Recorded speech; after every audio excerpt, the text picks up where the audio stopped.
ಚಿಕ್ಕಮಗಳೂರು ಜಿಲ್ಲೆಯಲ್ಲಿ ಧಾರಾಕಾರ ಮಳೆ ಸುರಿತಾ ಇರುವಂತದ್ದು. ಮಲೆನಾಡಿನ 5 ತಾಲೂಕಿನಲ್ಲಿ ರಜೆಯನ್ನು ಘೋಷಿಸಲಾಗಿದೆ.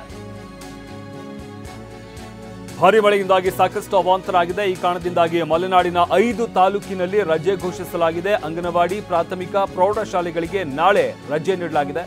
ಕಳಸ, ಮೂಡಿಗೆರೆ, ಶೃಂಗೇರಿ, ಕೊಪ್ಪ, ಎನ್ಆರ್ಪುರದಲ್ಲಿ ನಾಳೆ ರಜೆ ನೀಡಿ ಆದೇಶವನ್ನು ಹೊರಡಿಸಲಾಗಿದೆ.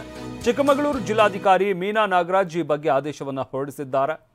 ಚಿಕ್ಕಮಗಳೂರು ಜಿಲ್ಲೆಯಲ್ಲಿ ಸುರಿತಾ ಇರುವಂತಹ ಧಾರಾಕಾರ ಮಳೆಯಿಂದಾಗಿ ಸಾಕಷ್ಟು ಅವಾಂತರಗಳು ಸೃಷ್ಟಿಯಾಗಿರುವಂಥದ್ದು. ಹಳ್ಳ ಕೊಳ್ಳಗಳು ತುಂಬಿ ಹರಿತಾ ಇದ್ದಾವೆ. ಗಮನಿಸ್ತಾ ಇದ್ದೀವಿ ಯಾವ ರೀತಿಯಾಗಿ ನದಿಗಳು ತುಂಬಿರುವಂಥದ್ದು. ಇದರಿಂದಾಗಿ ನಗರ ಪ್ರದೇಶದಲ್ಲೂ ಕೂಡ ಭಾರಿ ಪ್ರಮಾಣದಲ್ಲಿ ನೀರು ಹರಿತಾ ಇದೆ. ಅಂದರೆ ರಸ್ತೆಗಳಲ್ಲೂ ಕೂಡ ನದಿಯಂತೆ ನೀರು ಹರಿತಾ ಇರುವಂಥದ್ದು.